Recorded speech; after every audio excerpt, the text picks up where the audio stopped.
Hello, freak bitches. Did you have amateur fights? Yeah, I fought in the amateurs, and dude, there was a time when I thought, and I think that's why I can, deal with the fighters, and I understand, like dealing with the Ultimate Fighter. Mm-hmm. There was a fucking time in a day when the only fucking thing I cared about was boxing.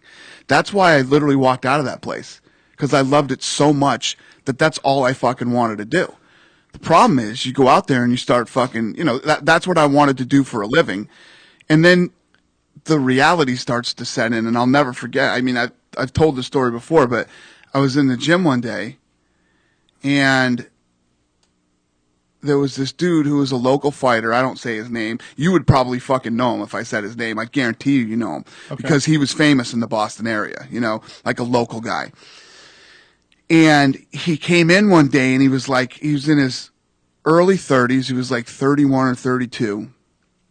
And he was fucked up. He was punchy. He fucking moping around, kind of throwing fucked up. And I remember the day that I looked at him, I said, fuck, what if that happens to me? And then the minute you fucking start thinking like that, you're not the real deal. You're not, no matter how much you think you want it or you think you do. It was the day I realized that I wasn't. And I was fucking like, wow. So then you start going, how the fuck am I going to make a living doing this? And me and this dude, Peter Welsh from Boston, started, teaching people how to box. Basically, businessman and stuff, because the business model wasn't, for instance, like martial arts. If you want to take a martial arts class, there's fucking 50 martial arts studios anywhere in any city, anywhere in the world, and there has been since I was a kid, right? Any lack of martial arts schools around your place when you were growing up? No. But if you want to box, you got to go and fight. You got to go get your fucking head punched in. Yeah. You know what I mean? Especially, the places in Boston. Oh, yeah. You had the Somerville Boxing Club. You had the fucking place down at the McDonough down in South Boston. Yeah, yeah. And some the Petronelli's down in Brockton. Yeah, in places like that. And you went in, and they would you'd get your dick knocked loose, right? And if you came back, maybe they'd fucking work with you. Well, even guys that liked you would do that. Like I got trained by Joe Lake, and that's what he did with me. He just stuck me in with guys who knew how to box. But they all do. Fuck beat out of That's what they all do. Yeah, yeah. They do it quickly too. Like right from the beginning. Find out how much you enjoy doing this. Do you really want to do this? Am I wasting my time here? That's exactly right. I'm going to teach you how to throw some punches, and then we're going to put your headgear on. Let me put your fucking Vaseline on your face. Yeah. Get in there, kid. Show me what you got. The first time I ever went into box, they had me do fucking ring circles. You know what those are, right? Where you go laterally around the ring. Uh-huh. Fucking coming in every day, they have ring circles, ring circles, ring circles, ring circles. And I was like, what the fuck? I paid my dues here. I paid my fucking $8. You know what I mean? Right. I fucking got mad one day, and I said, hey, I came here to learn how to fucking box, man. I've been running around in circles for fucking weeks. And he's like, oh, you want to learn how to box, right? Yeah, fucking gear you up, man. Glove you up. They throw you in there. Ooh. And they beat the fuck out of you. Yeah. Fucking drop me 50 times with body shots, punching my fucking head in. The worst is the body shots. Yeah. When you first start taking some body shots from a guy who knows how to throw them. And, your fucking lips are bleeding, your nose is bleeding, you're fucked up. You get out, you're completely morally destroyed. You know what I mean? Because boxing is never, or sparring is never what guys think it's going to be. You watch too many fucking movies, you go in there and you think you're going to spar, and you get shit kicked out of you. But then, I went home that night, and I remember laying in bed thinking the whole night, fuck, I got my ass whooped, that sucked, that. And I went back to the gym the next day. And that was it. Then they start working with you.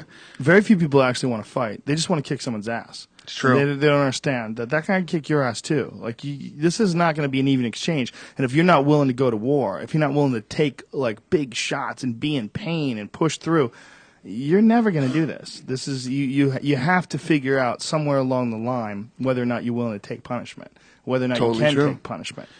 Some guys can't. So that was what our business was based on, teaching people. Peter and I, you could come into the real gym where real fighters trained, and you learned how to box, just like white collar boxing. Yeah, so it was like you learn how to box, but you didn't get your ass kicked every day. But some guys, start train for so long and get to the level where they want to start sparring.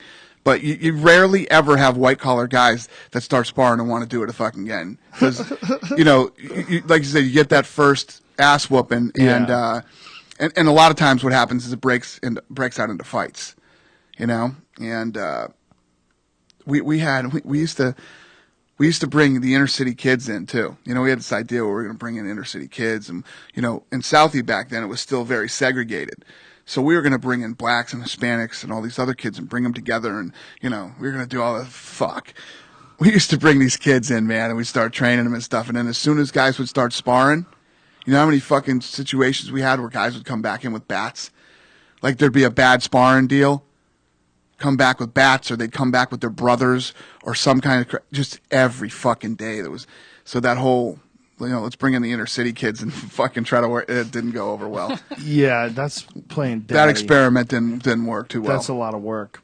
It's interesting to see the attitude, that used to exist back then in the boxing gyms, and now that people are, we're seeing this evolution in mixed martial arts where the beginning we saw a lot of like gym wars. Like that would be like a really normal occurrence in gyms where guys would just beat the fuck out of each other. You hear about fighters getting knocked out in the gym left and right and left and right. But now I think people are starting to realize, like, whoa. There's no fucking benefit in this. Like, what's going on here? Like, we're looking at a gigantic multi-million-dollar business, and this is how we're treating our commodities and our prospects. We're throwing them at each other and letting them blast each other, and dudes are getting punchy way before their time. We both know gyms where guys, they get chinny way too quick. And you go, well, how's this guy, like, this guy had an iron chin just 3 years ago. Well, he's taking fucking gym wars. He's going through gym wars on a regular basis. Yep. That was Shoot the Box. That was the deal at Shoot the Box. And Shogun himself said, like, we realized, after doing that for a while, we can't do that anymore. That's how it was in boxing too, though. When I was involved in boxing, some of the best fights I ever saw were in the gym. Oh yeah. Oh hell yeah. One day I saw Livingstone Bramble and Roger Mayweather fucking go at it at a fucking gym in Vegas. Yeah. Another time, at one of the gyms, because we all worked together. I worked with Mayweather. I worked with Nick One Kick. Floyd, when Floyd was first coming. I mean, we all worked together in these gyms, And one time there was this dude. He was a heavyweight. His name was Tracy, and him and Roger Mayweather fucking got into it. Tracy was a young heavyweight, 24-year-old kid heavyweight, and Roger was fucking 147. Yeah, in his 40s.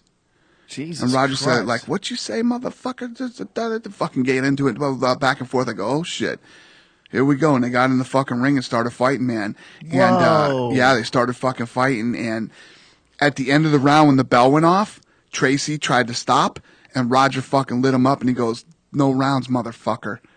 No rounds." Wow. So they just kept fighting straight fucking through until fucking Tracy quit. Oh my God. Roger fucking whooped his ass, and he fucking quit. In his 40s. Yeah, and then when he quit, Roger hit him another 8-9 times after he fucking quit. Shit. And he was basically like, "Don't ever fucking mouth off to me in this gym." A 147-pound 40-year-old. Yeah. But Roger that's the Mayweather. Black Mamba. Yep. A lot of people don't know Roger. A lot of people, everybody knows Floyd, but Roger, his uncle, in his time, he was a bad motherfucker. He had a piston right hand. Yep.